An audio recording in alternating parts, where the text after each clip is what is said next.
Hello, we're bringing the Thebizcouch here. 900 acres of open space on the outskirts of the capital of Ghana. Why here? Why bring a white couch to this space? I'm actually standing in the footprint of what will be one of the most innovative tech hubs, not only for Africa, but for the world. And the name of that hub is Hope City. Hope City will bring together technology partners, residents, academics, and professionals. What happens when you take technology and you combine it with human ambitions? Those are the stories we're going to tell from the Thebizcouch.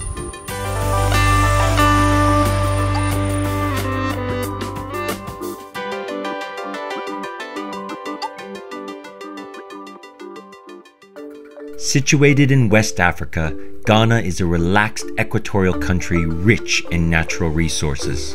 Over the last decade, this mineral wealth, coupled with rising political stability, has led to massive economic growth. Today, Ghana is one of the fastest growing economies in the world. Increasingly, knowledge is matching natural resources as the nation's economic driving force. The rising star of this new knowledge economy is Ghana's burgeoning IT sector, which is set to be transformed by the construction of a massive technology city that will create a Silicon Valley for West Africa. Hope City will be constructed 50 kilometers east of Accra at Pram Pram, which is where I met the project's marketing manager, Freema Ashgar, to find out more about this audacious venture. Freema, I can't see anything yet, so I need to dream about it. What is the Hope City project? It's an economic hub that is driven by ICT. It's a sprawling city with towers, one of which is going to be the tallest building in Africa. A tallest building in Africa here. Yes. And I understand that Hope City will be an anchor for innovation. It'll be an anchor for lots of different companies, lots of different parties. What do you think it says about how this part of the world is approaching innovation and technology?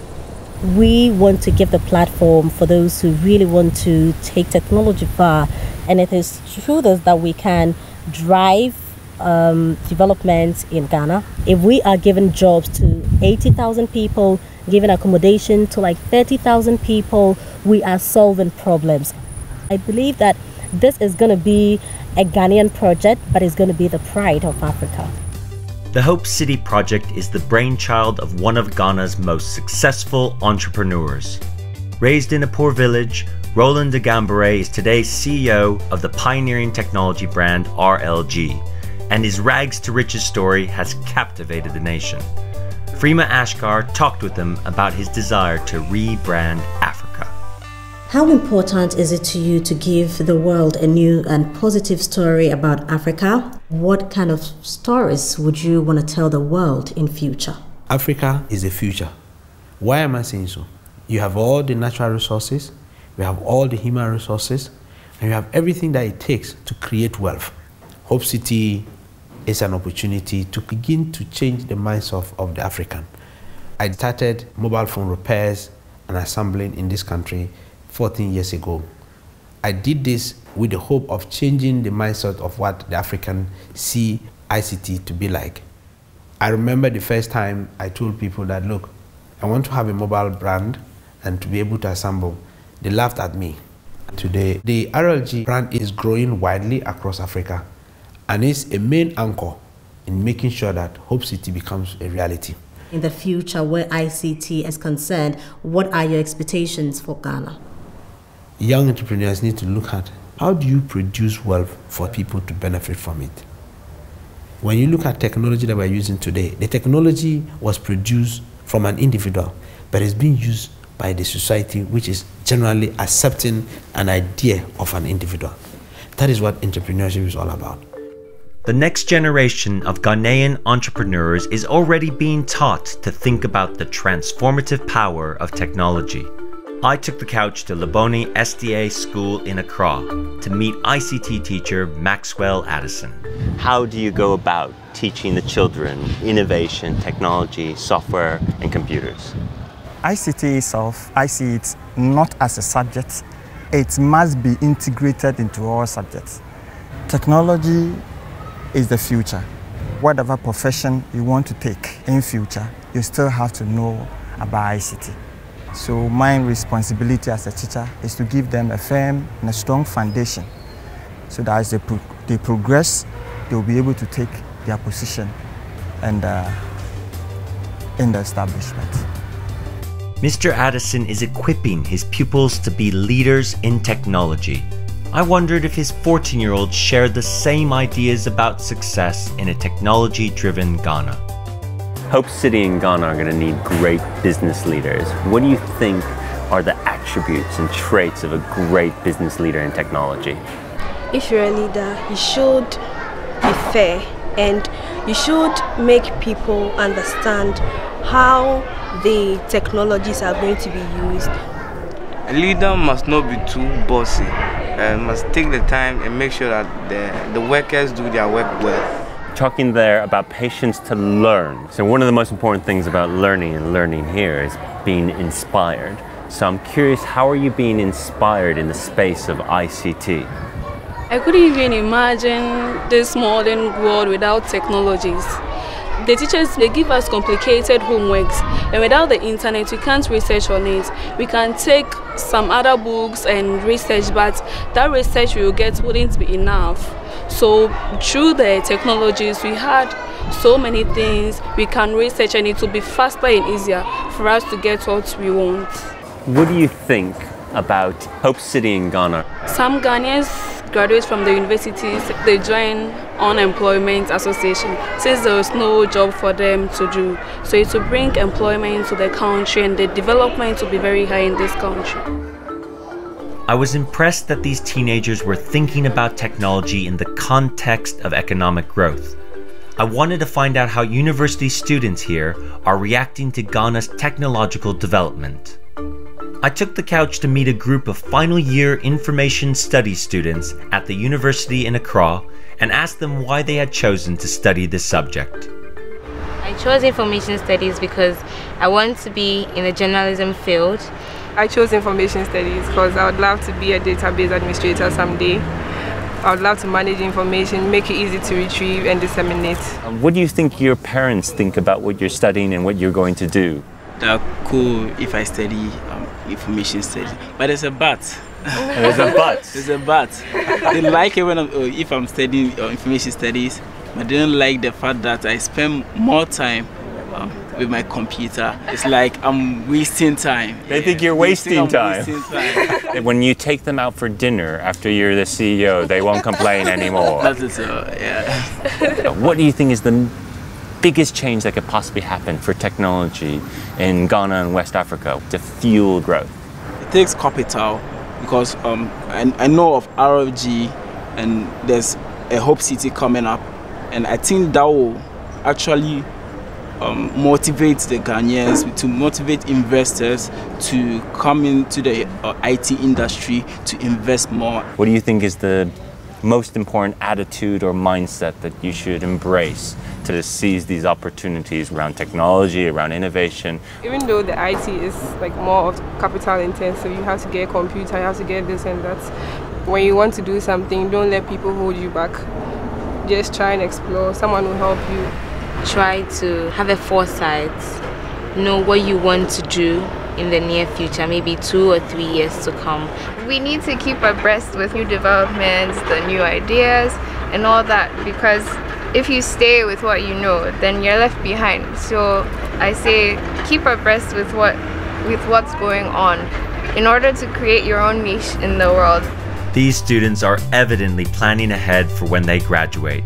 But what about the young entrepreneurs who are already carving a niche for themselves in Ghana's new high-tech economy? To find out more, I went to meet William Senyo and John Paul Parmigiani, two of the founders of an innovative workspace called The Hub. Tell me, what is The Hub in Accra? The Hub is an opportunity for young people who are in the area, who are interested in starting their own businesses, to come, have a place where they can work from, where they can have business training courses, where they can have pitch training sessions. It's an opportunity for young entrepreneurs to innovate together, share ideas together, and most importantly, learn from each other's experiences. I've seen tons of people working. I see lots of laptops open, but also taped to the wall is open 24 hours. This place is open all the time. All the time. It's a selling point to the entrepreneurial community here. Let's come in and do stuff. Time shouldn't be an obstacle to anyone. The hub is designed to maximize the potential of Ghana's young entrepreneurs. But what drives them to innovate in the first place? I'm Randolph Owusu. I'm 23. I'm a software developer based in Accra. Yeah, I grew up with a love of technology. So I decided that I'd start up a software company. You decided to enter the space 3 years ago. What was the starting point for you? I entered the university my first year, and everything was pretty much slow for me. I really wanted to be involved in software development, and I decided to start a project at home, and things pretty much took off from there. Most companies I was following abroad in Silicon Valley, most of them started when they were in the university. Did you have any inspirations that came out of the Silicon Valley? Yeah, I liked companies like Linux. I looked up to somebody like Linux Torvalds. The idea of sharing code for people to make your software evolve is something that I saw very smart that could work in Africa. If the source code is open, somebody in East Africa can build on top of my software and make it to suit, custom it to suit their problems there. That's the kind of impact I want to make here in Africa. How does a project like Hope City make you feel? Does that excite you? Is it part of this story? Currently, what is happening in the African tech spaces, there are so many individuals doing so many things scattered around. I think Hope City is a game changer because they are building one great platform for everything to happen from within. So this is going to bring everybody together. The talents of tech entrepreneurs like Randolph offer an alternative economic vision that could liberate Ghana from its reliance on finite natural resources. Hope City is a statement of intent from a country now seeking to reposition itself as a knowledge economy. Freema and I went to meet Ghana's Minister for Communications, the Honorable Dr. Edward Omani Boma, to ask him about the government's ambitions for the project. It is our belief that the Hope City will serve as a mature platform for young Ghanaians and other Africans to take advantage of the incubation opportunities that it will provide. The opportunities are immense, opportunities for job creation, opportunities for knowledge sharing, opportunities for multinational corporations also to locate their offices here. And so such a project which offers hope is something that as policy makers we are excited about. I am very confident that the Hope City project will ginger a lot of economic growth in our country. Ghana could not take advantage of the Industrial Revolution. The ICT revolution should not pass us by. Ghana is embracing radical changes in the structure of its economy that squarely challenge tired Western cliches of a needy, aid-dependent Africa. The Hope City project is the lightning rod for an ICT revolution that is giving Africa a new voice with which to tell its own story. Ghana is growing at a good rate, and I think that it's a good time to have a project like Hope City situated in Ghana. So bring development, it will create job opportunities for Ghanaians. We are in a modern world.